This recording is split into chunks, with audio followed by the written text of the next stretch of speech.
Usap-usapan ngayon sa showbiz world ang tila unti-unting nabubunyag na relasyon umano ni na Barbie Forteza at Jameson Blake. Ilang linggo nang napapansin ng mga netizen ang pagiging malapit ng dalawa sa social media at sa kanilang mga public appearances, kaya't hindi na ikinagulat ng marami nang lumabas ang balitang sila na raw talaga. Sa isang episode ng online talk show na Marisol Academy, ibinahagi ng host na si Mildred Bakid ang impormasyong galing umano sa kampo mismo ni Jameson. Ayon sa kanya, bagamat wala pang direktang kumpirmasyon mula sa aktor o kay Barbie, may nagsabi na raw sa kanya mula sa loob ng grupo ng aktor na, sila na. Yes tita, sila na po, kwento ni Bakid sa kanyang co-host na si Romel Placente, na agad namang ikinagulat at ikinatuwa ng mga fans na nanonood sa live stream ng programa.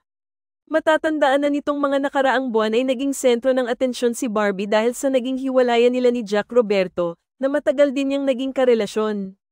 Matapos ang breakup, naging malapit si Barbie kay Jameson, na naging dahilan ng iba't ibang haka-haka mula sa netizens.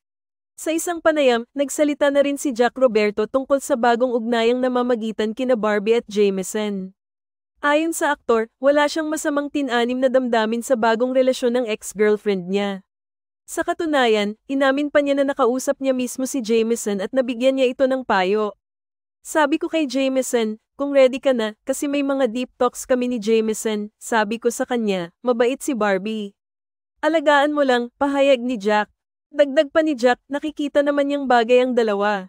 Ipinahayag niya ito ng may paggalang at walang bahid ng sama ng loob. Unang naging sentro ng chismis sina Barbie at Jameson nang mamataan silang magkahawak kamay sa isang fun run na dinaluhan nila. Agad na kumalat sa social media ang mga larawan nila at naging mitya ng mga espekulasyon tungkol sa tunay nilang relasyon. Hindi nagtagal, muli na namang nakita ang dalawa na magkasama sa isang gala event at muli silang napansing magkahawak ang mga kamay. Sa kabila ng mga lumalabas na larawan at mga obserbasyon ng publiko, kapwa iginigiit ni na Barbie at Jameson na magkaibigan lamang sila. Sa mga nakaraang panayam, paulit-ulit nilang sinasabi na walang namamagitan sa kanila kundi pagkakaibigan.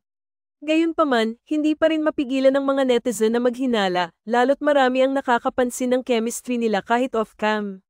Sa ngayon, nananatiling tahimik ang kampo ni Barbie at Jameson tungkol sa usaping ito. Wala pang opisyal na kumpirmasyon, ngunit para sa mga taga-subaybay ng kanilang kwento, tila hindi na kinakailangan pa ng mga salita, sapat na raw ang mga kilos at mga titig na nahuhuli ng kamera. Ang tanong ng marami ngayon, kailan kaya aamin ang dalawa, o mananatili na lamang ba itong special friendship sa mata ng publiko? Habang hindi pa malinaw ang lahat, patuloy pa ring nakaabang ang madlang netizens sa susunod na kabanata ng Barbie Jameson love story. Ano ang sa inyo sa balitang ito?